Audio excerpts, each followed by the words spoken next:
estimadas y estimados asistentes, ponentes y representantes de entidades de gestión de Latin Artists. Es para mí un honor y un placer participar en la sesión inaugural de este 17º Foro de Creaciones Audiovisuales de Latin Artists. Latin Artists, organización de la que soy actual presidente, empezó su andadura hace más de 10 años, en el 2010. Nació con varios propósitos y entre ellos el fomento del respeto y cumplimiento de los derechos de propiedad intelectual, acciones no siempre fáciles en los tiempos que vivimos. Este objetivo se logra mediante la realización y desarrollo de actividades de divulgación, investigación e intercambio de conocimientos de los derechos de propiedad intelectual en general. Hoy debo confesaros que seguramente no se puede encontrar mejor lugar para ello que este foro y estos ponentes e invitados para hablar sobre propiedad intelectual y en particular sobre los derechos de los actores. Bajo el título El actor y el autor en el laberinto digital, los participantes, representantes de entidades de gestión, creadores, juristas y expertos de distintos países, vamos a hacer una exhaustiva labor de análisis y de reflexión sobre la situación de los artistas en este mundo afectado por una pandemia mundial socioeconómica y también laboral. No me queda sino augurar el éxito de este foro y proponerles que compartan sus experiencias y su conocimiento con el fin de construir un sólido proyecto de recuperación entre todos nosotros. Señoras y señores, sean bienvenidos. Demos comienzo a este encuentro y exploremos una vez más el apasionante mundo de la propiedad intelectual y de los derechos de los actores. Muchas gracias.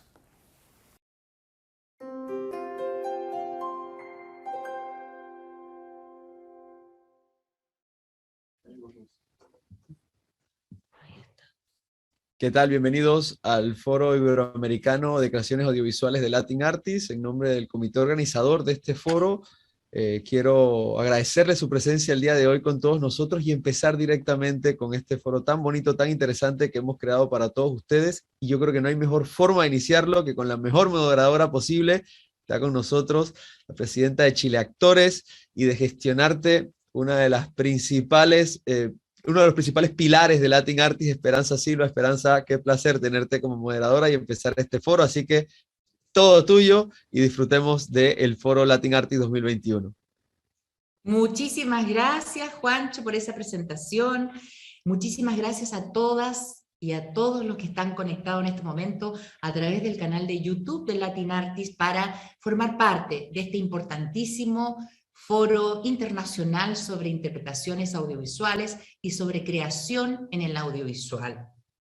Quiero saludar especialmente al gran Emilio Gutiérrez Cava por esa presentación. Él es presidente de Latin Artists y también de AISGE. Y para nosotros, para todos los que conformamos Latin Artists, todas las entidades de gestión, es una enorme alegría, un enorme orgullo poder tener este encuentro donde vamos a dar a conocer el trabajo que realizamos mancomunadamente todas las entidades de gestión de Iberoamérica, España, Portugal, Inglaterra, Italia. Somos muchas las entidades de gestión colectiva que estamos hoy aquí conectados a través del canal de YouTube de Latin Artists. Y la verdad es que es muy importante juntarnos y conocer las experiencias de los creadores del audiovisual, sobre todo en medio de esta vorágine digital que nos tiene lleno de contenidos de forma global por todo tipo de plataformas. Y justamente en este primer bloque de este foro que va a durar hoy y mañana, queremos conocer la experiencia de los creadores de los contenidos audiovisuales y cómo han tenido que reformular, o cómo hemos tenido que reformular nuestro trabajo en esta era digital. Les recuerdo que al final del bloque ustedes pueden realizar sus preguntas a través del canal de YouTube de Latin Artists. Ustedes pueden ahí chatear las preguntas para las personas que estén interesadas en saber más, ¿no?, sobre esta ponencia. Nuestro primer ponente, él es abogado, él es secretario general de Latin Artists España y director general de AISGE España. la entidad de gestión de los actores, bailarines, dobladores y directores de escena. Él es director de la Fundación AISGE y cuyo objetivo son las actividades de carácter asistencial, formativo y promocional de artistas cuyos derechos administra AISGE.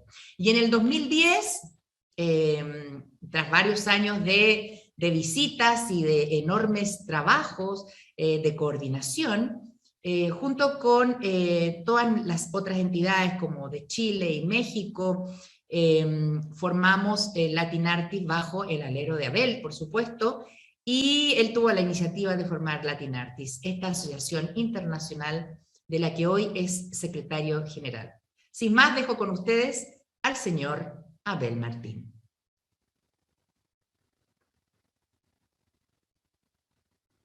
Estamos inmersos en la cuarta revolución industrial, que es consecuencia de la convergencia de la tecnología digital y los contenidos audiovisuales. Es evidente que esto supone un gran reto para todos los creadores del ámbito audiovisual, tanto actores como directores, guionistas, técnicos, etc. Por eso es fundamental analizar todas estas circunstancias y poder contextualizar tanto la formación como el desarrollo del trabajo, como la promoción de los propios creativos en un ámbito que no nos sorprende, porque lleva ya más de 20 años desarrollándose de manera exponencial, pero que sí requiere un nuevo planteamiento. Esta revolución tecnológica tiene una singularidad. Desde mi punto de vista, su protagonista son los contenidos audiovisuales. Al juntar esta tecnología digital con otros avances como es las conexiones del 5G, la inteligencia artificial, el Big Data, etc., estamos llamados a desarrollar contenidos adaptados a esta nueva realidad. Lógicamente, sin grandes profesionales perfectamente formados y mentalizados para desarrollar estas nuevas formas de producción, este reto sería imposible. Lo que ocurre es que una vez más el telespectador, el consumidor de estos contenidos que son multitud, no percibe lo que hay detrás de la máscara de un actor, porque en el mejor de los casos pues se ha quedado identificado con el personaje que está actuando en ese momento, ni tampoco la realidad social y económica que hay detrás de un guionista, de un director, de un técnico, etc. Siempre hemos dicho, y ya lo dejó fijado Javier Bardem en una intervención en el año 2011 en la OMPI, que una industria sin equilibrios está llamada al fracaso. Por tanto, esta industria, que estamos en proceso de plena transformación, necesita llegar a consensos y a equilibrios entre los que aportan contenido creativo y aquellos que explotan ese contenido creativo.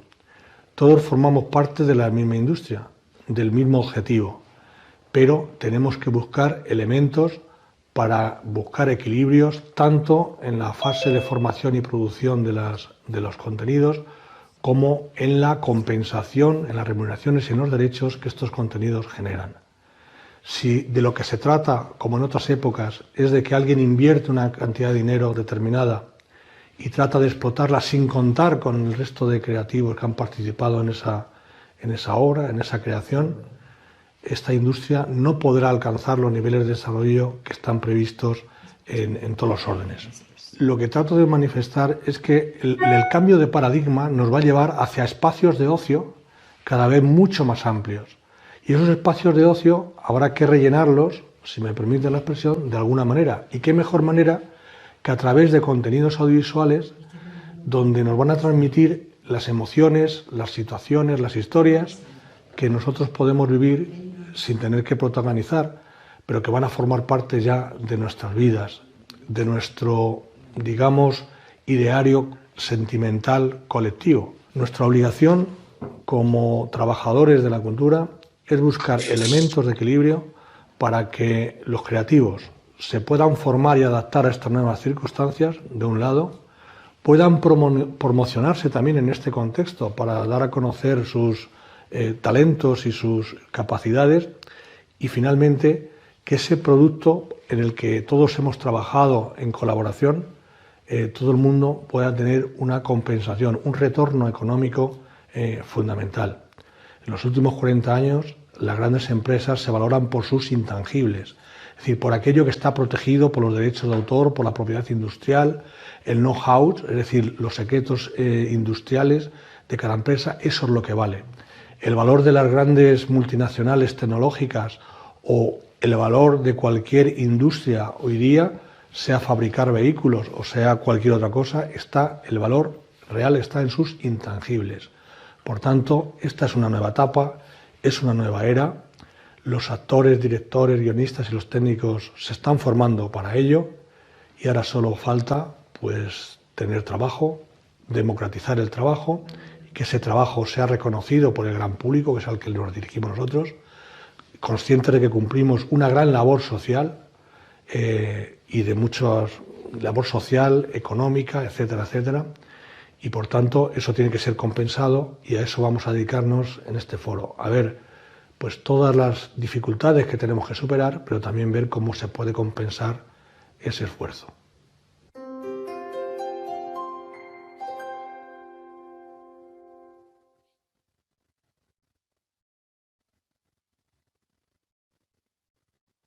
Muchísimas gracias, Abel, por esa intervención bastante claro, y son muchos los desafíos que tenemos por delante como creadores del audiovisual.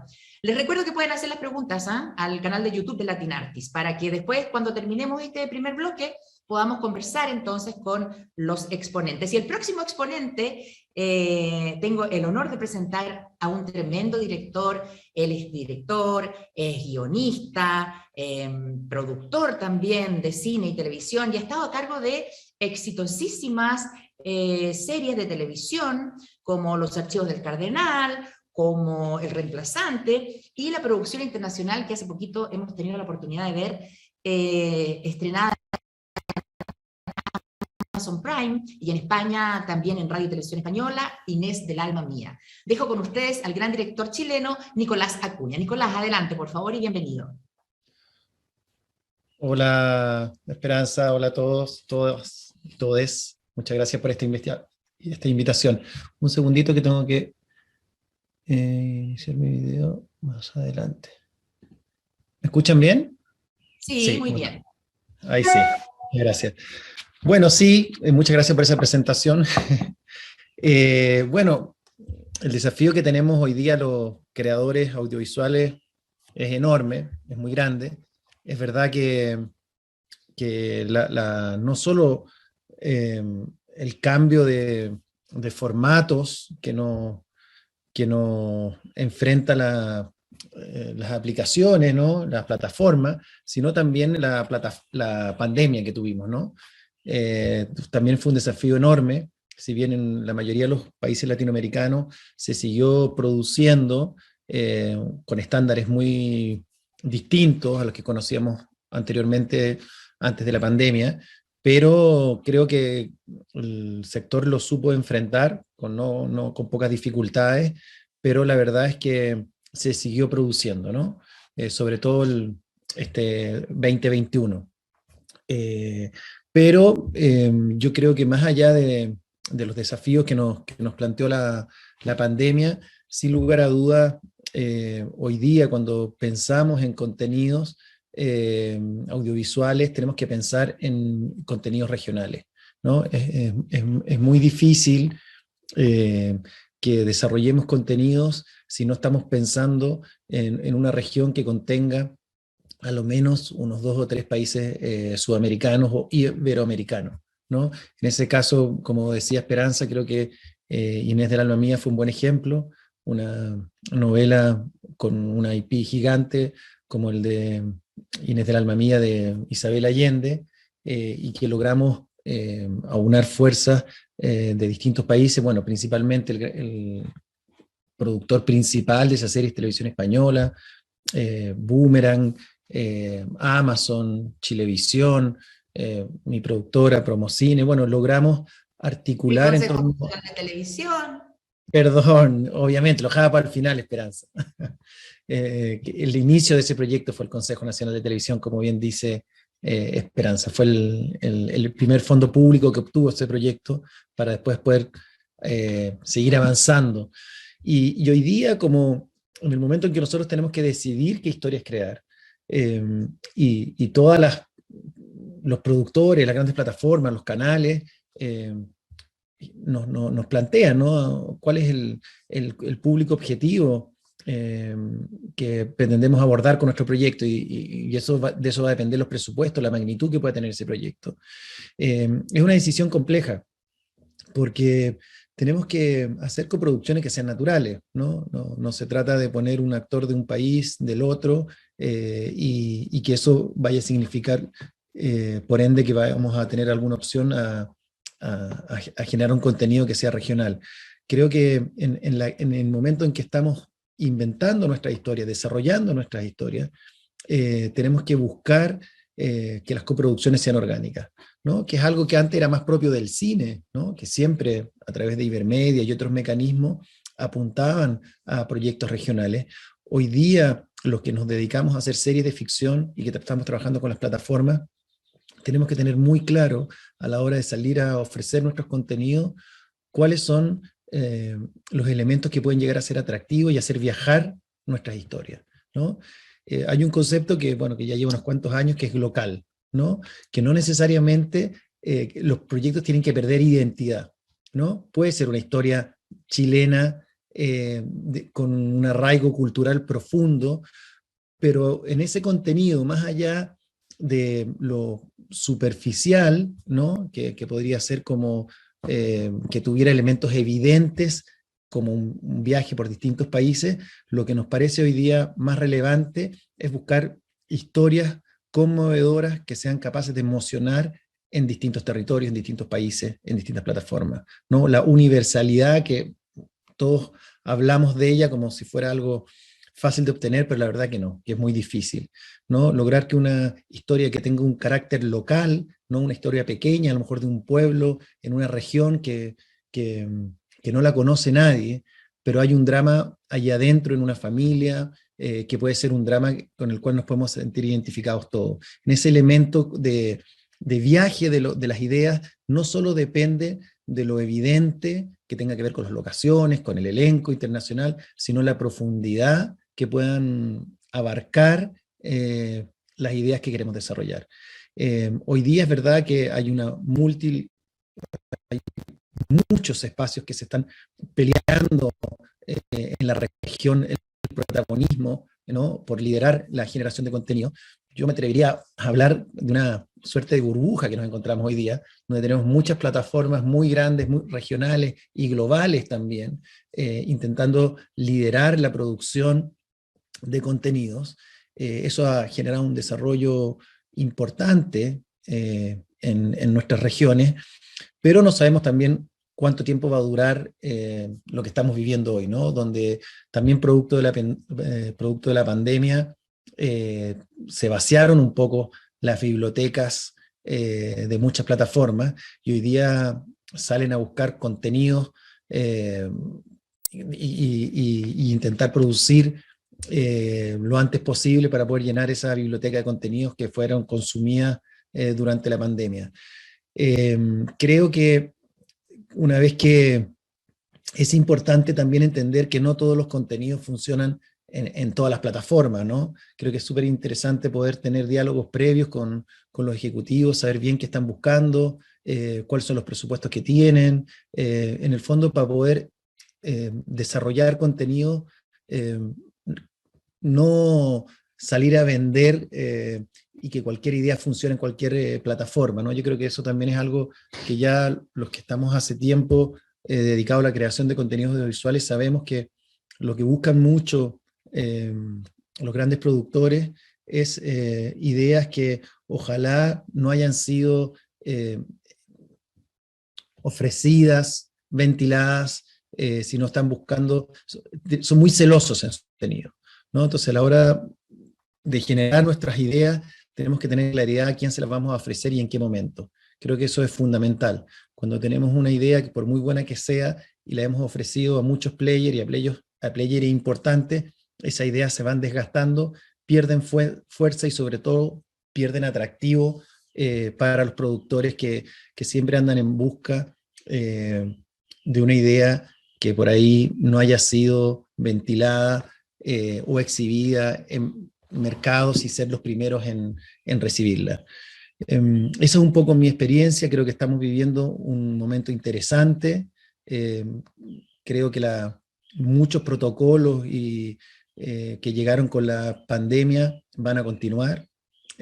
Algunas cosas nos hicieron profesionalizarnos más, aumentaron los presupuestos, que eso no es muy bueno. Hoy día no es lo mismo realizar una serie de lo que era antes de la pandemia, pero creo que, a diferencia de otros medios, de otros gremios, el audiovisual resistió bastante. Creo que nunca se paró de grabar del todo o de escribir, y nosotros sabemos lo difícil y lo lento que es desarrollar un contenido. Así que hay muchas veces que nuestro trabajo está frente al computador, y también el poder conectarnos con distintos actores en distintos lugares del mundo tampoco lo impidió la pandemia. En Chile, lo particular, creo que no se escapa este diagnóstico. Los principales productores son las grandes plataformas, como en todo el mundo. Si bien somos un país pequeño, pero están todas las plataformas generando contenido y esperando que el contenido que se realice en Chile sea un contenido que pueda viajar por el continente. Y también últimamente también estamos desde Chile desarrollando contenido para el mundo hispano en Estados Unidos, que también creo que es un mercado muy interesante, que no ha sido abordado del todo desde Sudamérica, ¿no? Sí hemos hecho cosas a lo mejor con México, sí hemos hecho cosas a lo mejor con España, pero el mercado latino de Estados Unidos creo que todavía es un mercado que por lo menos desde esta región no se ha abordado, y creo que puede ser súper interesante para actores, realizadores, etc.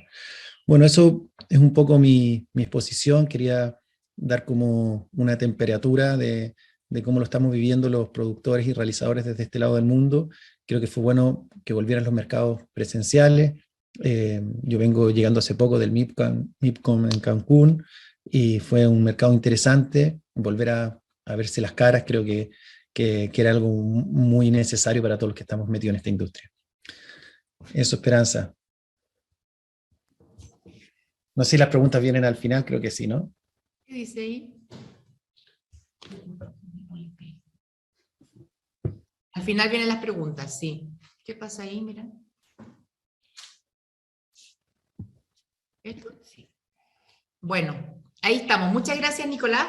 Muy interesante lo que plantea Nicolás, porque efectivamente vienen las preguntas después. Si quieres, apagas tu camarita por mientras, Nico, y vamos a continuar. Entonces, muy interesante lo que planteas, sobre todo en el tema de la producción o sea, de hacer series, productos panamericanos, ¿no? Que tengan la lengua española, que es nuestro elemento común, pero que al mismo tiempo, no por ser panamericanos, puedan perder la identidad. Eso es lo que da un poco de miedo a veces cuando son las plataformas las que producen, son las plataformas las que un poco modelan, ¿no?, el contenido de lo que va a verse en su plataforma, y entonces el miedo a perder esa diversidad, ¿no?, que tiene cada país, y como dices tú, enfocarse en los temas más universales, pero con esa identidad y con esa riqueza que tiene la diversidad de los distintos países que hablamos castellano.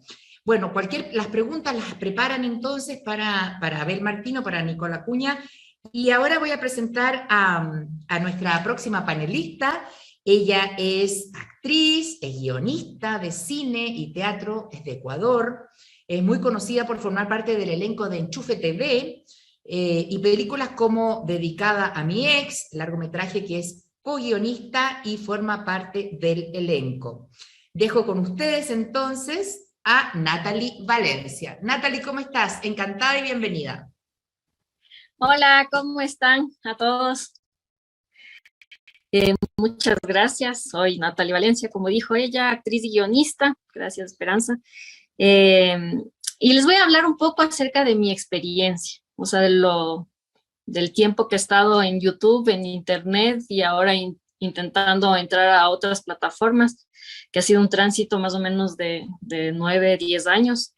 Yo estuve en una escuela de cine donde lo primero que nos dijeron en la clase número 1 fue que si es que Spielberg quieren que Spielberg le llame, pues están equivocados de carrera porque nunca les va a llamar. Entonces, eso fue lo primero que nos dijeron. Los gringos no les van a llamar. Hay que generarse el propio trabajo. Uno tiene que generar contar nuestras propias historias, contar ya no las películas gringas, sino las nuestras. Yo supe que quería ser actriz a los 8 años cuando fui a ver una obra de teatro de Quijote de la Mancha. Era pequeñita. Estaba el teatro lleno de niños y Dulcinea volaba por los cielos y todos los niños eran ¡oh! ¡Ah! Y había una reacción impresionante en todo el teatro. Y me encantaba toda esa reacción y yo dije, yo quiero hacer eso, yo quiero que cuando actúe la gente reaccione así. Desde pequeña estaba pensando en la reacción del espectador y en el espectador en sí. Me formé un grupo de teatro en la escuela, les decía a mis compañeros qué tienen que decir, cómo tienen que vestirse, les dirigía y actuaba también con ellos. Desde pequeña estaba generando lo que sería el resto de mi vida, aprender diferentes oficios del cine para poder ser parte de él. Cuando entré a la escuela de cine, me gradué y me di cuenta de cómo era la realidad. O sea, que uno se gradúa de una escuela de cine y te das cuenta que es difícil en un país como Ecuador, porque soy de Ecuador, entrar al mercado, generar películas, generar series, hacer las cosas. Y si quieres que eso suceda, tienes que hacerlo tú mismo. Tú tienes que escribir, tú tienes que actuar, tú tienes que dirigir y tienes que generar el contenido para que eso pase. Ahí es cuando conocí a mis compañeros de Enchufe TV. Enchufe TV es una plataforma de YouTube, o sea, es un canal de sketches que tiene como más de 25 millones de suscriptores. Es el canal de sketches de habla hispana más grande del mundo. Cuando empezamos casi sin seguidores, con un deseo genuino de hacer cosas, de contar historias. Se decide abrir este canal a partir del rechazo. O sea, hubo un rechazo en las televisoras, rechazos en los fondos de cine, y entiendo por qué, porque éramos unos niños saliendo de la escuela intentando contar sin saber mucho qué contar ni cómo. Y a partir del rechazo de muchas televisoras y fondos, se decide lanzar el contenido a YouTube.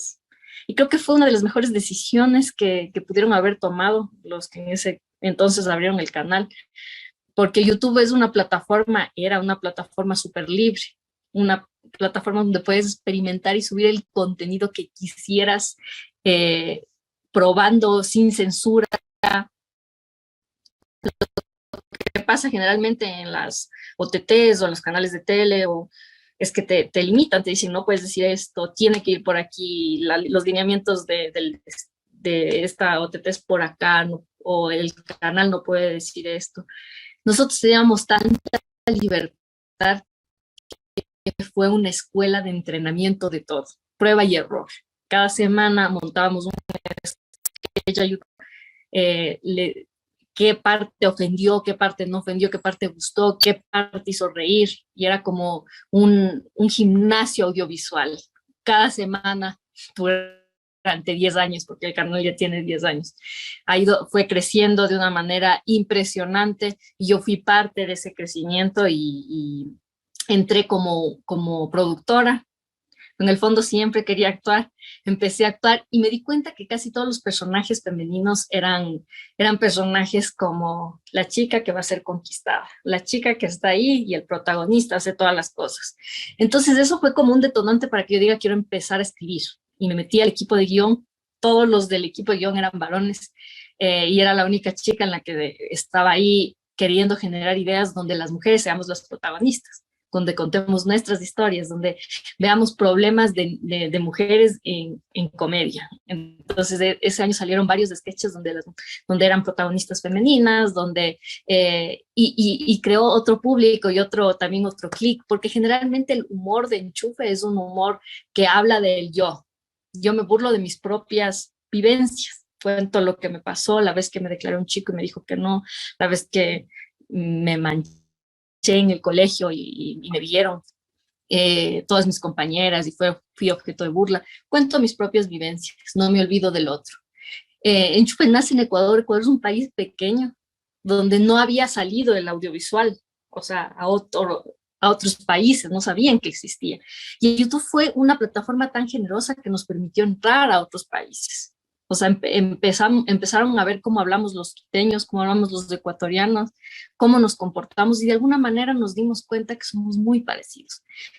Que nuestras mamás son iguales a las mamás de Perú, de Colombia, de Venezuela, de Chile, de Argentina, que nos dan el chancletazo, que hablan de la misma manera, que hemos tenido todos la misma rota de corazón, que hemos vivido las mismas cosas, que nos unen las mismas cosas. Y eso fue que si hubiéramos lanzado nuestro contenido a un canal de televisión, nunca hubiera generado el impacto que generó, el llegar al mundo entero. Había sketches que fueron virales en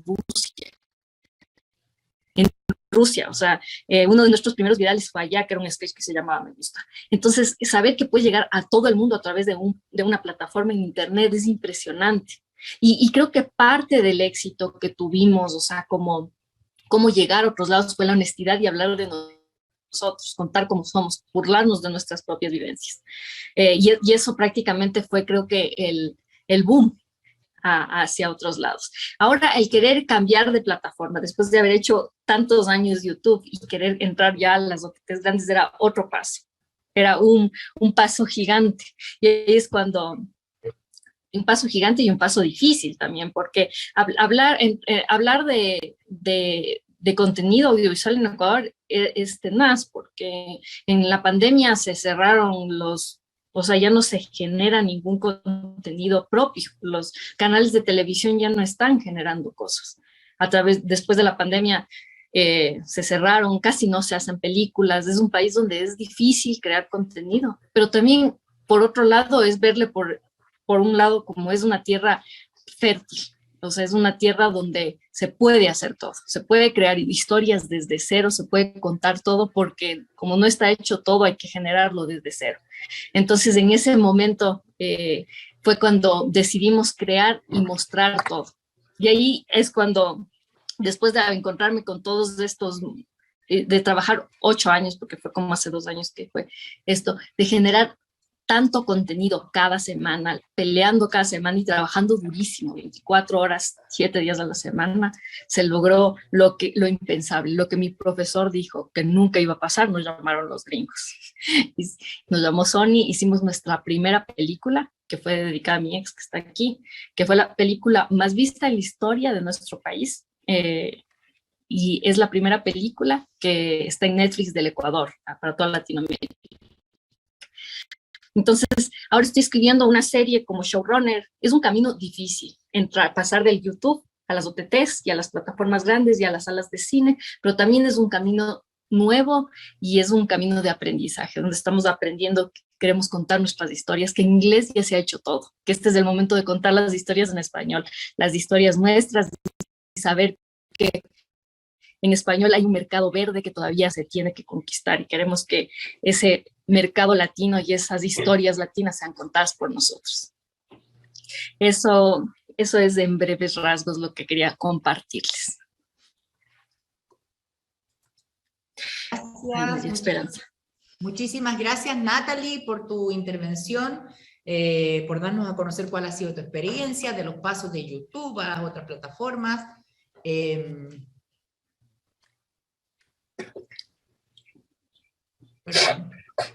Ya lo había iniciado, pero se me cortó. Bueno, muchísimas gracias, decía Natalie, por tu experiencia, por habernos entregado esa ponencia que tiene que ver también como cuál es el rol también de las mujeres, ¿no? Importante es que existan mujeres que quieran contar nuestras propias historias también y abrirse paso en un mundo que cada vez se está abriendo más a la participación de mujeres también en la dirección. Bueno, y ahora vamos a nuestro último ponente, y les recuerdo que pueden hacerles preguntas también por el canal de YouTube. Él es actor y productor de cine, de teatro y televisión, es panameño, con más de 15 años de experiencia, y desde el año 2020 es el presidente de ASDAP, es la entidad de gestión colectiva de los artistas audiovisuales de Panamá. Participó en la película de terror Chupacabras, que fue parte de la selección oficial del Tribeca Film Festival el año 2014. Y los últimos trabajos están en el cortometraje Para eso estamos, donde es productor, director y actor, y este corto ha recibido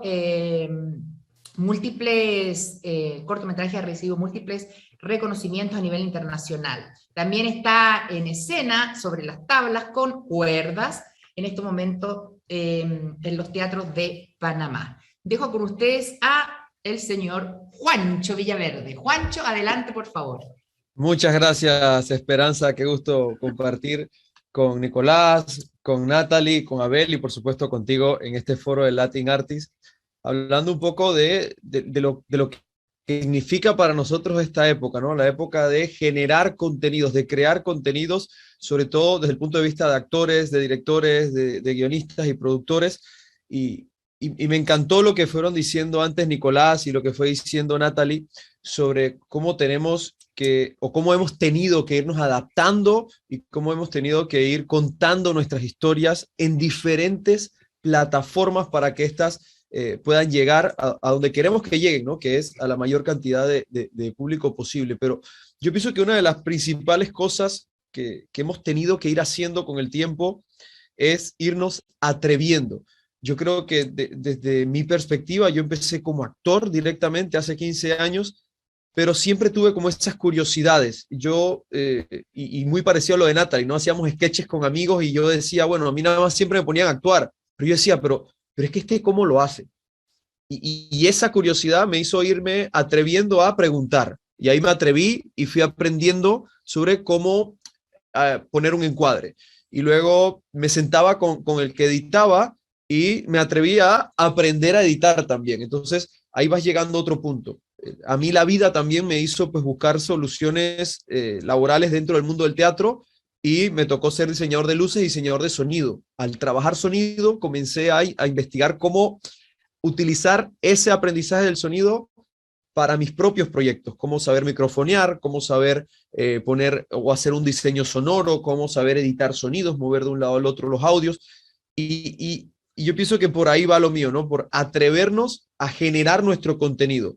Algo que a mí me cuesta mucho es, por ejemplo, algo que Nicolás y Natalie hacen muy bien, que es escribir. Pues a mí me cuesta muchísimo la parte de guionizarme, pero ¿qué hice? Pues me uno con personas. Tengo la fortuna que uno de mis grandes amistades, de mi compadre, es Manuel Paz, que es un gran escritor de teatro, ganador de premios y también guionista. Fue mi guionista en el cortometraje Para eso estamos, que mencionaba Esperanza. Y nos atrevimos a crear esta historia. Yo no había dirigido en audiovisual, sí había dirigido en teatro, pero me atreví, me lancé y eso estamos haciendo algo que también no me parece, Nicolás, que fue hacer una coproducción orgánica. Fue literalmente juntarme con alguien que quería hace tiempo hacer fotografía de un cortometraje, con un primo mío que es compositor musical y quería hacer una pieza musical para un cortometraje, y fuimos juntando esas ganas de cada uno e hicimos yo pienso que ahí cabría, no sé, Nicolás, ahora me dirás, una coproducción orgánica en ese sentido, y creamos esa historia. Y yo creo que a la hora de crear historias, lo que tenemos que concentrarnos en que nuestras historias, las historias, como bien decía Natalie y también Esperanza luego lo remarcaba, panamericanas, esas historias nuestras son, así pensemos que sean de un nicho, así pensemos que sea una historia muy básica de dos personas en un bar en Costa Rica, por ejemplo, esa historia quizás es la historia más global que podamos contar. Entonces no tenemos que tener miedo en contar nuestras historias, porque si esa historia da algo al espectador, da algo a los que están viéndola, ya es de todos. Y hoy en día tenemos la ventaja de que las distintas plataformas digitales abrazan ese tipo de historias. Sí, lógicamente tenemos que dar los pasos, ir buscando una mejor calidad, pero es que así como actores o como directores o como guionistas siempre buscamos mejorar, pues de esa misma forma tenemos que como creadores mejorar, buscar ya sea juntándonos con alguien, haciendo un esfuerzo económico, pero buscar cómo nuestras historias tienen un nivel en la parte artístico, pues en la parte técnica también llegar allá, ya sea con nuestros propios aprendizajes en cursos gratuitos, cursos pagos, o también, lógicamente, haciendo un gran equipo de trabajo, ya sea una coproducción tanto pues, internacional como dentro de tu propio país, uniéndote con personas que tengan fines comunes para contar una historia. Pero bueno, ya con esto para ir cerrando, lo principal siempre, atreverse. Tenemos que atrevernos, preguntar, atrevernos a contar y atrevernos a hacer nuestras historias, porque todos tenemos muchas cosas muy bonitas que contar y que darle al mundo.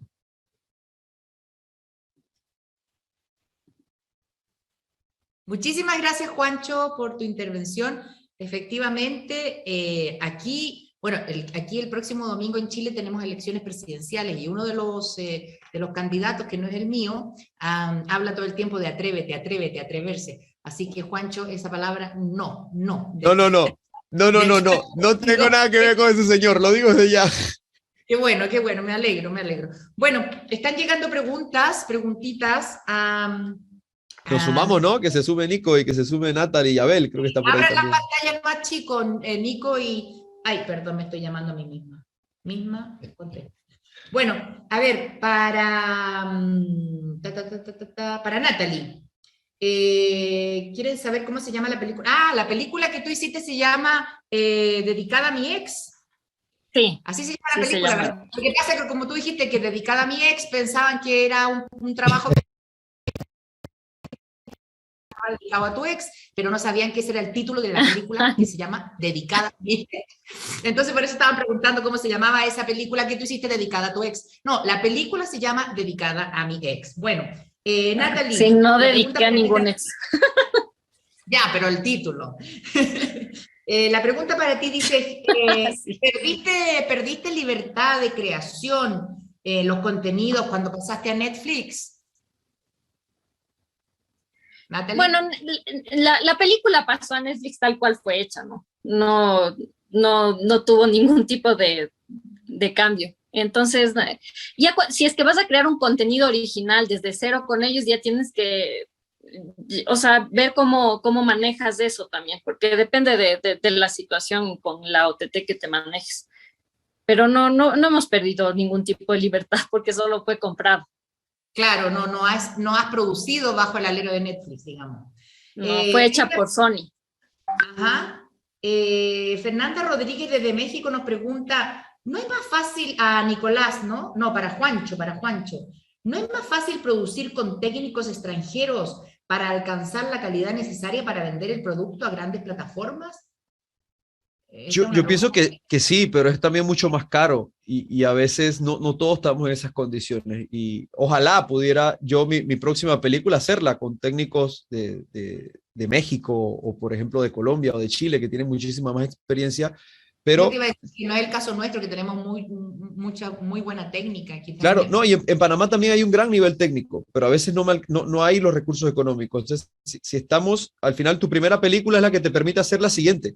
Entonces, claro, tienes que, en mi mercado, por ejemplo, el de Panamá, que es un mercado que todavía está empezando, hay la calidad técnica, pero tienes que buscar la forma en la que puedes bandearte según los recursos que cuentas en el momento. Entonces, yo pienso que es una forma de ir adaptándote a los recursos que vas buscando y a la vez también, mira, yo tengo un compañero que hizo una película asociándose con una productora que tenía todo el material técnico, que le dijo, mira, lo que yo pongo en dinero te lo pongo en material. Y al final es una coproducción que permitió que fuera un producto de gran calidad. Ajá.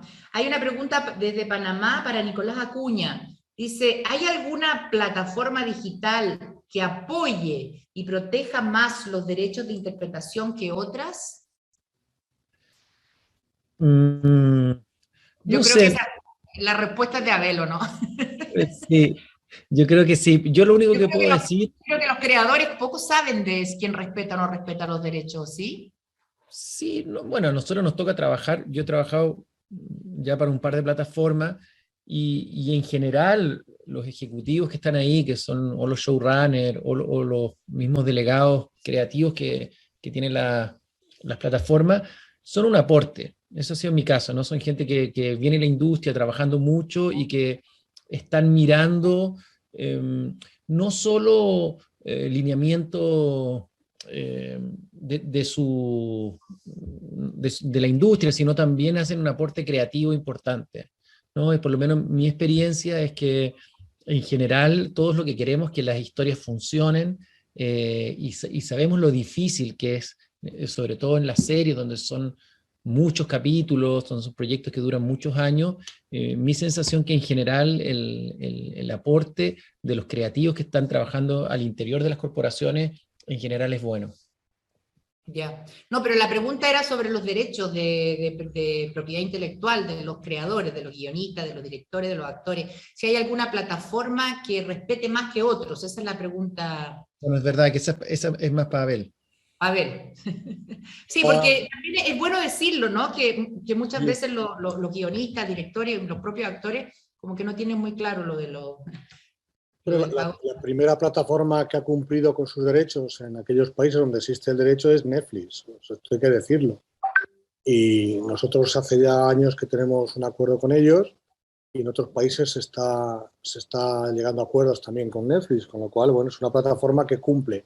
Y además es paradigmático porque Netflix comenzó siendo un fondo de inversión que lo que quería era hacer una plataforma tecnológica para explotar contenidos, pero inmediatamente se dio cuenta que tenía que invertir y por tanto los primeros años no daba beneficios, tenía que invertir en producción, o sea, tenía que producir contenidos audiovisuales, porque eso ha resultado ser, ya demostrado en el siglo XX, pero sobre todo en el XXI, el mejor negocio que existe hoy día, es decir, crear contenidos audiovisuales para explotarlos. ¿Por qué? Porque siempre he dicho, y esto va vinculado a los derechos de autor que lo impulsan son los dramaturgos, principalmente, dado que durante el siglo XIX se desarrolló mucho el teatro, las representaciones teatrales, los actores cobraban lo suyo y los que trabajaban en torno a la obra teatral, pero no el autor de la obra dramática. Entonces, Víctor Hugo y demás, y otros dramaturgos, crean la ALAIC, la Asociación Literaria Artística Internacional, e impulsan el Convenio de Berna, y a raíz del Convenio de Berna